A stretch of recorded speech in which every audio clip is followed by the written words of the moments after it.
পেঁয়াজ কলি তো আপনারা বিভিন্নভাবে বানিয়ে খেয়ে থাকেন। আজকে আমি একটা অসাধারণ স্বাদের পেঁয়াজ কলি রেসিপি আপনাদের কাছে নিয়ে চলে এলাম। নমস্কার বন্ধুরা, সোমা কিচেনে আপনাদের সবাইকে স্বাগত। আজকে এই পেঁয়াজ কলি দিয়ে একটা অসাধারণ স্বাদের রেসিপি আপনাদের বানিয়ে দেখাবো বাড়িতে থাকা উপকরণ দিয়ে। এই পেঁয়াজ কলিটা এখনই শীতের সিজনে এই পেঁয়াজ কলি কিন্তু প্রচুর পরিমাণে পাওয়াও যায়। আর আমি বাজার থেকে দেখতে পেয়ে এখানে 3 আটি মতন কিনে এনেছি। এটা দিয়েই আজকে আপনাদের বানিয়ে দেখাবো। তবে চলুন ভিডিওটা স্কিপ না করে প্রথম থেকে শেষ পর্যন্ত দেখতে থাকবেন। আশা করি খুবই ভালো লাগবে। আর ভালো লাগলে অবশ্যই সাবস্ক্রাইব একটা ছোট লাইক দিয়ে আমার পাশে থাকবেন। এখানে দেখুন আমি এই পেঁয়াজগুলো আমি এখানে 3 আটি নিয়েছি।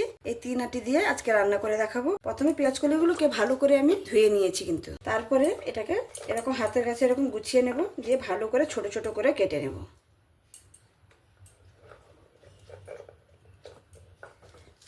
এই পেঁয়াজ কলি শীতের সিজনে খেতে কিন্তু অসাধারণ স্বাদের লাগে।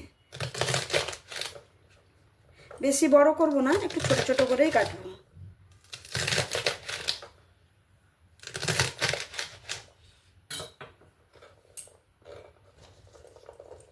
দেখুন এখানে আমি এই সাইজের করে পেঁয়াজ কলিগুলোকে কেটে নিলাম।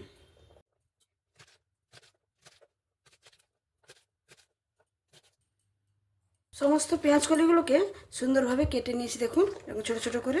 এবার পেঁয়াজ কলিটা রান্না করার জন্য এখানে কিন্তু আমি সমস্ত কিছু গুছিয়ে নিয়েছি। এখানে দেখুন একটু বড় সাইজে করে পেঁয়াজ একটু কেটে নিয়েছি, আর টমেটো নিয়েছি, কাঁচা লঙ্কা কুচো করে নিয়েছি, এখানে নিয়েছি আদা রসুন, একটু বেসন নিয়েছি, আর এখানে নিয়েছি টক দই। রান্নার জন্য সমস্ত কিছু গুছিয়ে নিয়েছি। এবার আমি রান্নাটা করে নেব।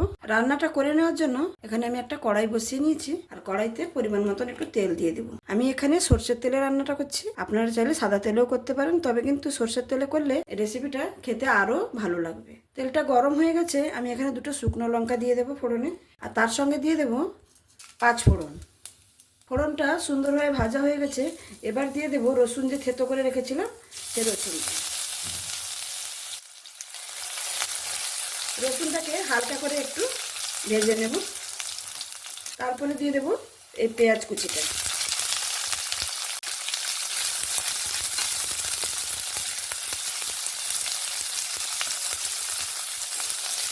পেঁয়াজ কুচিটা দিয়ে ভালো করে পেঁয়াজটাকে ভেজে নেব। আর পেঁয়াজটা আমি কীরকম কেটেছি দেখুন, একটু বড় বড় সাইজ করে পেঁয়াজটা কেটেছি। আমি এখানে 3 মিনিটের মতন পেঁয়াজটাকে ভেজে নিয়েছি। দেখুন পেঁয়াজটাকে ঠিক এরকমভাবে ভেজে নিতে হবে। এবার আমি এখানে একে একে টমেটো কুচি দিয়ে দেব। টমেটোটাকে একদম ছোটো ছোটো করে কুচিয়ে নিয়েছি। তার সঙ্গে 3টা কাঁচা লঙ্কা একদম ছোটো ছোটো করে কেটে নিয়েছি। ঝালটা যে যার পছন্দ মতন ব্যবহার করবে। আর আমি রসুনটাকে থেতো করে দিয়েছি, ওটা কুচিয়েও দিতে পারেন, আদাটাকেও কুচিয়ে দিতে পারেন। আমি এখানে রসুন থেতো করে দিয়েছি, আর আদাটা পেস্ট দিচ্ছি। আমার কাছে পেস্ট ছিল বলে আমি একটু পেস্ট দিয়ে দিলাম।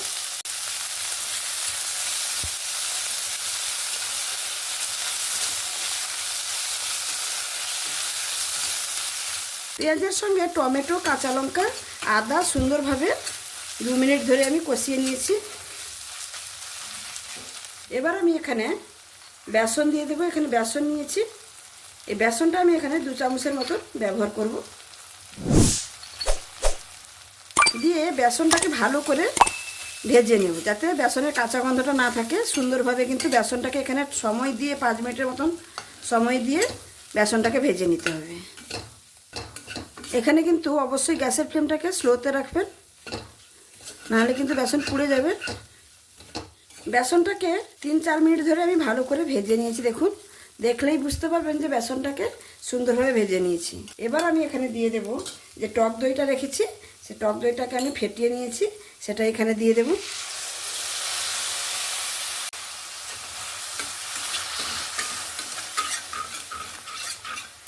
আর গ্যাসের ফ্লেমটাকে একদম কিন্তু স্লোতে রাখবেন, নাহলে কিন্তু দইটা ফেটে যাবে। ভালো করে মিক্স করে নিয়েছি। এবার আমি গ্যাসের ফ্লেমটাকে মিডিয়ামে করে দেবো। ওইটা দিয়ে ভালো করে মিক্স করে নেওয়ার পরে আমি সঙ্গে সঙ্গে কিন্তু গুঁড়ো মশলাগুলোও দিয়ে দেবো। প্রথমে দিয়ে দেবো হলুদ, জিরে গুঁড়ো,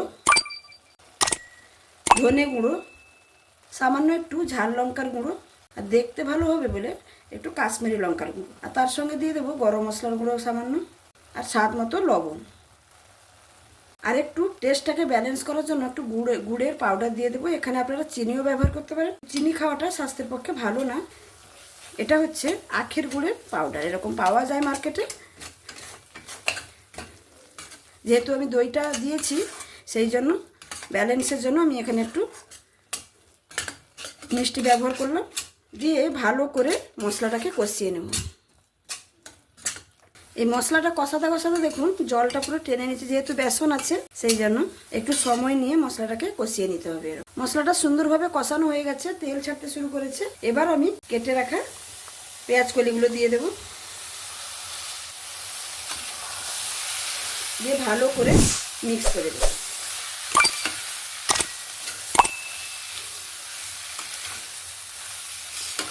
আমার এই রেসিপিটা যদি আপনাদের এই পর্যন্ত ভালো লেগে থাকে তাহলে অবশ্যই লাইক, শেয়ার, কমেন্ট এবং সাবস্ক্রাইব করে আমার পাশে থাকবেন প্লিজ বন্ধুরা। আর যদি খুব ভালো লাগে তাহলে বন্ধুবান্ধবের সঙ্গেও একটু শেয়ার করে নেবেন। ভালো করে পেঁয়াজ কলির সঙ্গে মশলাটাকে মিক্স করে নিয়েছি একদম। এবার গ্যাসের ফ্লেমটাকে একদম স্লোতে করে দেব, দিয়ে ঢাকনা দিয়ে 5 মিনিটের মতন ঢেকে দেব। 5 মিনিটের পরে ঢাকনাটা খুলে নিচ্ছি। দেখুন পেঁয়াজ কলিটা অনেকটাই নরম হয়ে গেছে। আবারও একবার ভালো করে নাড়াচাড়া করে নিলাম। এবার আমি এখানে অল্প পরিমাণে একটু জল ব্যবহার করব, ভালো করে আবারও নাড়াচাড়া করে নেব। দিয়ে আবারও ঢাকা দিয়ে দেবো 5 মিনিটের জন্য। 5 মিনিট ঢাকা দিয়ে রেখেছিলাম, এবার ঢাকনাটা খুলে নিচ্ছি। দেখুন সুন্দর হয়ে গেছে রেসিপিটা। এরকমই রাখবো, কারণ বেসন আছে না, এর থেকে বেশি শুকনো করে দিলে একদম কিন্তু শুকনো হয়ে যাবে, তখন কিন্তু খেতে ভালো লাগবে না। রান্নাটা একদমই কমপ্লিট। এবার আমি পরিবেশন করে দেখাচ্ছি।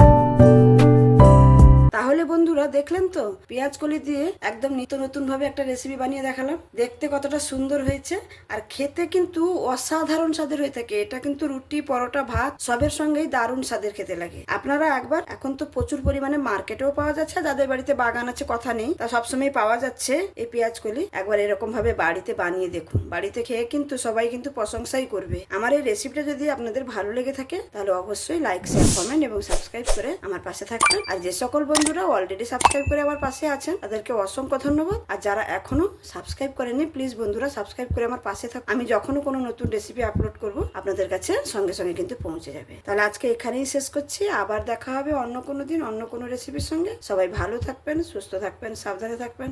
ধন্যবাদ।